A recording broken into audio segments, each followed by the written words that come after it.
तो आप लोगों का आशीर्वाद रहेगा कि नहीं रहेगा? दोनों हाथ उठा करके बताइए। तो लड़ाई लगती है ना। ये देश के पूरे देश में खेला कर रहे थे, बिहार में हमने इनके साथ खेला कर। भगवान बिरसा मुंडा जी की पावन धरती और फिर से लोगों की पार्टी का समारोह कार्यक्रम रखा गया है और इस कार्यक्रम में उपस्थित राष्ट्र प्रधान महासचिव अब्दुल बारी सिद्दीकी साहब जी, प्रोफेसर हुसैन वारिस साहब जी, सुबोध पासवान जी, गिरिजा शंकर जी, शैलेंद्र शर्मा जी, कमलेश जी, मदन जी और भी सभी पार्टी के पदाधिकारीगण, नेतागण, दूर दराज से आए हुए, झारखंड के कोने कोने से आए हुए राष्ट्रीय जनता दल के हमारे कार्यकर्तागण, आप सब लोगों का इस मिलन समारोह में हम स्वागत करते हैं, अभिनंदन करते हैं। आप लोग सब लोग जानते थे कि झारखंड प्रदेश में खास तौर पे हम लोगों का विशेष ध्यान है और पिछले बार कार्यक्रम में हमने खुद ही कहा था, इसी जगह हुआ था, अंदर हुआ था, पूरा पैक हो चुका था। तो इस बार निर्णय लिया गया कि बाहर कराया जाए और महीने में खुद को हमने कहा था कि आप लोगों के बीच आकर के झारखंड में 2 दिन जो है महीने में हम आप लोगों के साथ बिताएंगे और सिर्फ रांची ही नहीं बल्कि झारखंड के अलग अलग जगह कार्यक्रम बना करके हम लोग कार्यक्रम करेंगे और पार्टी को सींचने का काम करेंगे। जो सामाजिक न्याय, धर्मनिरपेक्षता, भेदभाव समाज में ना रहे, इसके लिए हम लोग अपनी विचारधारा को भी जनता के बीच ले जाएंगे। आप लोग सब लोग जानते हैं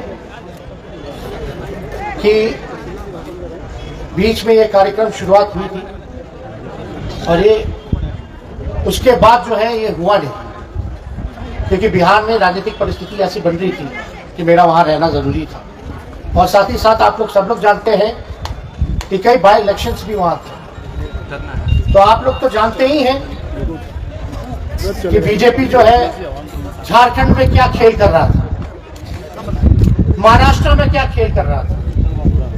देश में जहां भी उनकी सत्ता नहीं होती है वहां केवल धन के बल पर विधायकों की खरीद फरोख्त या सरकारी एजेंसियों द्वारा छापे और रेड करवाने का काम करता है।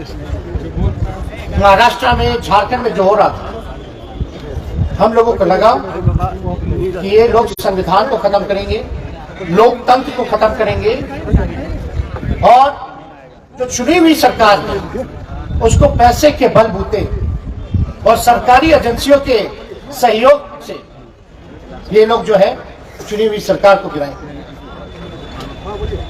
और हम लोगों ने बिहार की धरती में सभी समाजवादी एक हो गए और जब समाजवादी लोग एक हो जाता है तो फिरका परस्त ताकत कहीं टिकने वाला नहीं है। ये आप सब लोगों को जानना चाहिए। ये लोग पूरे देश में खेला कर रहे थे, बिहार में हमने इनके साथ खेला कर रहे। अब आप लोग देखिए, लेकिन इनके हिसाब से नहीं कि हम तो विपक्ष में थे भैया, हमारे पास इतना पैसा नहीं, हमारे साथ अंबानी अदानी जी नहीं खड़े हैं, हम लोग गरीबों की पार्टी है और ना हमारे पास सरकारी तंत्र मंत्र है, सीबीआई ईडी।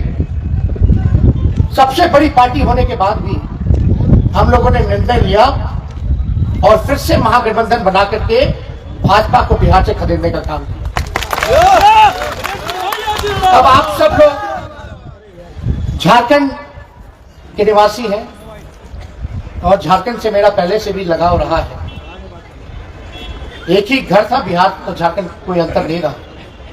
झारखंड से हम रणजी ट्रॉफी भी खेले, कई बार कई जगह जाने का मौका मिला, लेकिन पार्टी का कार्यक्रम बना करके अब हम लोगों को पार्टी को मजबूत करने की जरूरत है और इसमें हम सब लोगों को योगदान देना पड़ेगा। पार्टी को मजबूत करने की, विचारधारा को मजबूत करने की। कोई अगर समझता होगा कि राष्ट्रीय जनता दल कमजोर है झारखंड में, तो ऐसी बात नहीं, हमारा जनाधार है, कोई भूल ना करे।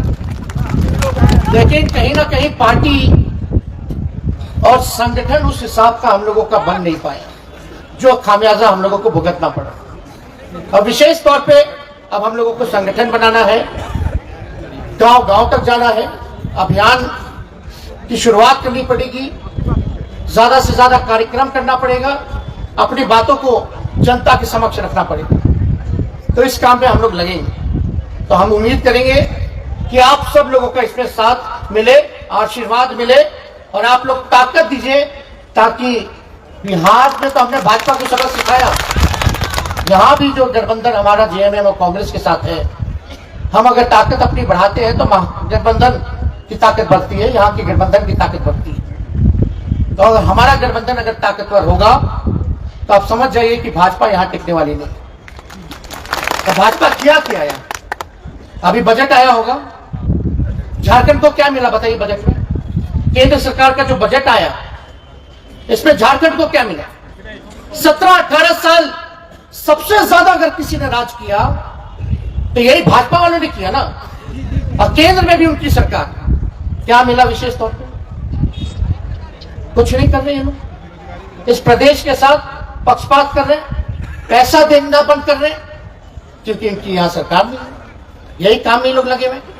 तो हम आप लोगों के बीच आए हैं यही संदेश लेकर के कि हम सब लोगों को एक होना होगा, धर्म जाति के चक्कर में नहीं पड़ना है। बीजेपी का एक ही एजेंडा रहता है, अगर चुनाव हारते हैं ये लोग तो केवल और केवल मुसलमान, हिंदू, मंदिर, मस्जिद, पाकिस्तान, कश्मीर, यही काम में ये लोग लगते हैं और कोई काम नहीं है इनका। बताइए, इन लोगों ने कहा था कि नहीं कहा था 2022 आएगा तो हर घर को पक्का मकान बना के देगा, जिसको मकान नहीं उसको पक्का मकान बना करके देंगे। इन्होंने कहा था हर साल 2 करोड़ रोजगार देंगे, 2022 आ गया, क्या हुआ? किसान का आय दुगुना करेंगे, क्या हुआ किसानों का? तो ये लोग केवल केवल भाषण और झूठ बोलने में माहिर लोग, केवल केवल ठगने का काम करते हैं। आप लोगों से हम इतना जरूर कहेंगे कि ये लोग को पच नहीं रहा कि यहाँ आदिवासी मुख्यमंत्री है।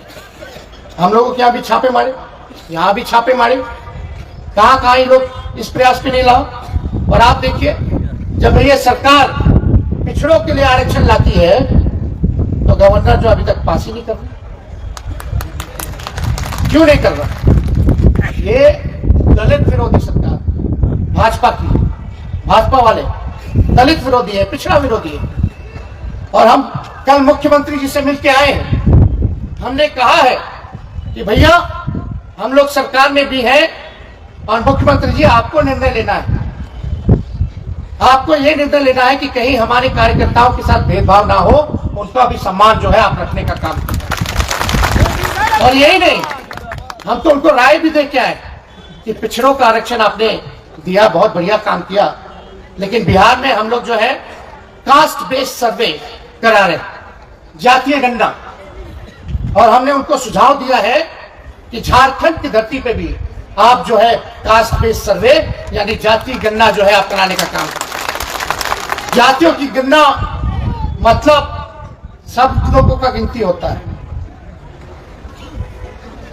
जानवरों का होता है, पेड़ पौधों का होता है, लेकिन आपके राज्य में कौन लोग किस स्थिति में रह रहे हैं, कौन लोग दिहाड़ी मजदूर है, कौन लोग जो है भूमिहीन है, कौन लोग जो है एक कमरे में बसर करता है, कौन लोग जो है कचरा साफ करते हैं, नाला साफ करते हैं, कौन लोग ठेला चलाता है, रिक्शा चलाता है। तो जब तक आपके पास साइंटिफिक आंकड़े नहीं होंगे तब तक आप बजट में जो है कल्याणकारी योजनाएं ढंग से आप लागू नहीं कर सकते। तो हम लोगों ने ये राय दिया है मुख्यमंत्री जी को, और मुख्यमंत्री भी पॉजिटिव थे इस चीज को लेकर के कि हाँ इस काम को जो है करवाने का काम करेंगे। और जयप्रकाश जी ने बताया आपको कि आदरणीय लालू जी स्वस्थ होकर के वो दिल्ली आए हैं, देश आए हैं, और मेरी बहन ने किडनी दिया था, एक बड़ा ट्रांसप्लांट जो है उनका हुआ है, सक्सेसफुल हुआ है।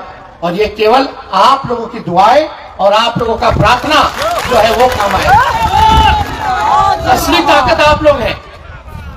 आप लोग ही असली ताकत है और वो फिर से स्वस्थ होकर के आए हैं, तो मुझे पूरा भरोसा है कि आप लोगों के बीच वो जरूर आएंगे और आप लोगों का भी मार्गदर्शन करेंगे। और हम तो चाहेंगे कि आप जिस हिसाब से उनको आप लोगों ने पहले ताकत दिया, उस हिसाब से आप हमको भी ताकत देने का काम। आप लोग संगठन बनाइए। हमारे आदिवासी भाई भाषण दे रहे थे, बड़ा अच्छा लगा सुन करके। उनकी अपनी चिंताएं जो उनको दिखा है उन्होंने प्रकट किया है, लेकिन हमारा जब तक संगठन मजबूत नहीं होगा, जब तक अपने आप को मजबूत नहीं करेंगे, तब हम कैसे टिकट मांगेंगे। और एक बात समझ जाइए, आप लोग संगठन मजबूत कीजिए, आप लोग पार्टी के लिए काम कीजिए, टिकट दिलाना मेरा काम है। तो टिकट की बात अलग है, लेकिन हम सब लोगों को देश के संविधान को, लोकतंत्र को, गंगा जमुनी तहजीब को, भाईचारे को बचाने की जरूरत जो है वो करनी चाहिए। तो ज्यादा कुछ आज ना कहते हुए आप लोगों का आशीर्वाद लेने, आप लोगों का समर्थन लेने आए, और जिन लोगों ने इस कार्यक्रम को सफल बनाने का काम किया है आयोजकों को, उनको धन्यवाद देते हैं और आप सभी कार्यकर्ताओं को सलूट और सलाम देने का काम करते हैं। तो आप लोगों का आशीर्वाद रहेगा कि नहीं रहेगा? दोनों हाथ उठा करके बताइए। तो लड़ाई लड़ती है ना, ये देश की लड़ाई है, इसमें पीछे नहीं हटना है। तो आप सब लोगों को तहे दिल से धन्यवाद देते हैं।